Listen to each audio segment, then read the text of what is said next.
వాళ్ళని ఏమి పీకలేవు, ఇది కూడా రాసి పెట్టుకో. నువ్వేమి పీకలేవు, నువ్వేమైనా పీకితే మేము చూస్తాం. నీ ఒక్కడికే తెలివితేటలున్నాయి, నీ ఒక్కడికే రాజ్యాంగం తెలుసు, నీ ఒక్కడికే మాకొక్కడికే అన్నీ తెలుసు అని నువ్వు విర్రవీగితే నీ విర్రవీగితనాన్ని దించే ఆలోచన ఖచ్చితంగా రాష్ట్ర ప్రజలు చేస్తారు. ప్రజలకు ఒక అవగాహన ఉంది. భారత సుప్రీంకోర్టు జడ్జిమెంట్ల పట్ల ఒక నిబద్ధత ఉంది. రాజ్యాంగం మాకు తెలుసు, నీ ఒక్కడికే తెలియదు, నీ ఒక్కడికే లా తెలియదు అని మాత్రం అనుకో. అరే, రాష్ట్ర ప్రజలని భయభ్రాంతులకు గురి చేస్తుంటే ఒక చర్చలకు వెళ్ళే ఎవరు డబ్బులు దోచుకున్నారండి? నీ డబ్బులు ఏమైనా దోచుకున్నారా? ఇంకా డబ్బులు దోచుకుంది నువ్వు, బ్యాంకులను దోచుకుంది నువ్వు. చూపించండి. ఏ ఎస్సీ బ్యాంకులను దొంగతనం చేసి 10 రూపాయలు దోచుకున్నాడో చూపించండి.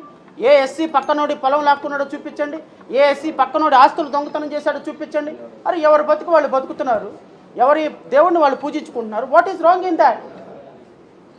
సో నేను గౌరవ రఘురామకృష్ణరాజు గారికి మరొకసారి విన్నపం చేస్తున్నా, మీరు ప్రయాణించే పడవని మీరే ముంచేసుకుంటున్నారు. మీ వల్ల ప్రభుత్వానికి చాలా ఇబ్బంది జరుగుతుంది. ఆ ఇబ్బంది మీరు కంటిన్యూ చేస్తారంటే కంటిన్యూ చేయండి, ఇబ్బంది లేదు. బట్ ఏదేమైనప్పటికీ గౌరవ సుప్రీంకోర్టు ఇచ్చినటువంటి జడ్జిమెంట్ని నేను ఆహ్వానిస్తున్నాం. ఈ సుప్రీంకోర్టు నిబంధనలకు అనుగుణంగానే ఉంది. దేశ అత్యున్నత సుప్రీంకోర్టు ఇచ్చినటువంటి ప్రీవియస్ జడ్జిమెంట్లకు అనుగుణంగా ఉంది. రేపొద్దున మీరు సుప్రీంకోర్టులో ఆర్గ్యుమెంట్కి వచ్చినప్పుడు ఖచ్చితంగా మేము ఆర్గ్యూ చేస్తాం. రేపు హైకోర్టులో ఇంకా పిటిషన్స్ ఉన్నాయి, హైకోర్టులో ఆర్గ్యూ చేస్తాం. ఏది ఏమైనప్పటికీ చట్టం ప్రకారం, రాజ్యాంగం ప్రకారం అక్కడ కన్స్ట్రక్షన్ జరగాలి తప్ప నీ యొక్క పోలీస్ ఫోర్స్తోనో లేకపోతే నీ కలెక్టర్ ఇచ్చిన ఎన్ఓసితోనో నీ బిల్డింగ్ పర్మిషన్ పొద్దునేమో అప్లికేషన్ పెడతారంట, మధ్యాహ్నానికి కలెక్టర్ ఎంక్వైరీ ఆర్డర్ చేస్తారంట, 5 గంటల కంట ఎన్ఓసి ఇష్యూ చేస్తారంట, పొద్దున్నే 11 గంటలకి బిల్డింగ్ పర్మిషన్ ఇచ్చేస్తారంట, సాయంత్రం 4 గంటలకే కన్స్ట్రక్షన్ స్టార్ట్ చేస్తారంట. ఆంధ్రప్రదేశ్ రాష్ట్రంలో ఎవరైనా 1 గంట బిల్డింగ్ పర్మిషన్ 11 గంటలకు పెడితే 12 గంటలకు బిల్డింగ్ పర్మిషన్ వచ్చేస్తుందండి. సో దయచేసి నేను మీడియా సోదరులను కూడా గమనించమని కోరుతున్నా.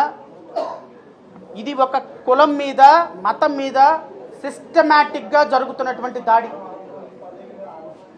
నేను మళ్ళీ రిట్రియట్ చెప్తున్నా, తిరుమల వెంకటేశ్వర స్వామి పవిత్రతను కాపాడటానికి హైకోర్టులో కొన్ని 10ల పిటిషన్స్ వేసిన వ్యక్తిని నేను. తిరుమల ట్రస్ట్ బోర్డులో దుర్మార్గులు ఉన్నారు.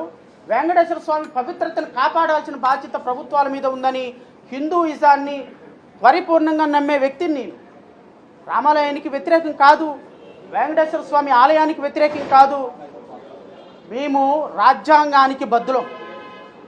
రాజ్యాంగం ప్రకారం ఎవరు ఏ పని చేయాలో ఆ పని చేయాలి. మీరు రాజ్యాంగాన్ని విస్మరించి, ఆర్టికల్ 25ని విస్మరించి 1 కోటి మంది పైగా ఉన్నటువంటి దళితుల మీద, దళిత క్రిస్టియన్ల మీద సిస్టమాటిక్గా దాడి చేస్తున్నారు. క్రిస్టియన్లు అంటే దేవుణ్ణి పూజించే, జీసస్ని పూజించే వాళ్ళు అంటే వాళ్ళు ఒక ద్రోహులు, దుర్మార్గులు, రౌడీలు, దగాకోరులుగా ప్రొజెక్షన్ చేస్తున్నటువంటి విధానాన్ని మాత్రం నేను పూర్తిగా ఖండిస్తున్నా, మా పార్టీ పూర్తిగా ఖండిస్తున్నా. ఖచ్చితంగా రఘురామకృష్ణరాజు, నేను దేశ రాజధాని సాక్షిగా నీకు వార్నింగ్ ఇస్తున్నా. నీవు రిపెంట్ అయ్యే రోజు ఒక రోజు వస్తుంది.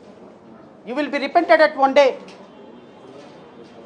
ఎందుకు అనవసరంగా కులాల మధ్య, మతాల మధ్య ఈ విధంగా చిచ్చు పెట్టే కార్యక్రమం చేశామనేటువంటి రోజు ఒకరోజు రిపెంట్ అవుతామని నేను మరొకసారి ఆయనకు తెలియజేస్తూ, మీరు మా మీద పర్సనల్గా వస్తున్న కారణంగా నేను మళ్ళీ చెప్తున్నా, ఢిల్లీలో, సుప్రీంకోర్టులో, హైకోర్టులో, సిబిఐ మీ మీద పెట్టిన ప్రతి కేసులో మేము ఇంప్లీడ్ అవుతాం. నేను ఇప్పుడే ఒక మంచి కామెడీ వీడియో ఒకటి చూశాను.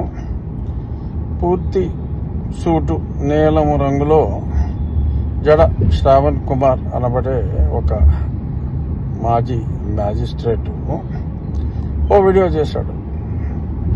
శ్రీకృష్ణుడు సహాయంతో పరిమార్చదను అని చెప్పి రఘురామకృష్ణరాజు నాటకంలో మాట్లాడాడు. వాడు వీడు అన్నట్టే మాట్లాడాడు వాడు. సరే, అది వాడి సంస్కారం. ఎందుకంటే వాడు అన్నారు కాబట్టి, వాడు అన్నవాడిని వాడు అనక తప్పదు కనుక నేను గతంలో శ్రావణ్ కుమార్ గారు అనేవాడిని, కానీ వాడిని వాడు అనక తప్పలేదు. వీడు అతడి స్టార్ టచ్ చేయగలవా అని మాట్లాడారు. సారీ మాట్లాడాడు. అసలు స్టార్లే లేవు కదమ్మా ఇప్పుడు.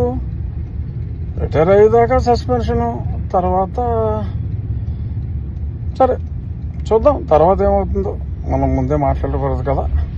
సో పీక్కో, టచ్ చేయి, ఇతన్ని టచ్ చేసి చూడు, ఇవన్నీ మరి అరనీలి కోటుకి పూర్తి నీలి కోటు భలే తీవ్రంగా మద్దతు ఇస్తుంది. ఎనీహౌ ఈ విషయంలో అరనీలి కోటు గురించి నేను మాట్లాడదలుచుకోలేదు. పూర్తి నీలి కోటు ఏదో స్టార్ని టచ్ చేయమంటే ఆ స్టార్లకి గౌరవం పెంచేవారిని ఎవడో టచ్ చేయలేడు. ఏమాత్రం విలువలు లేని వారిని స్టారే లేకుండా మరి ప్రస్తుతం జరిగింది. అంచేత give respect and take respect mister Shravan Kumar.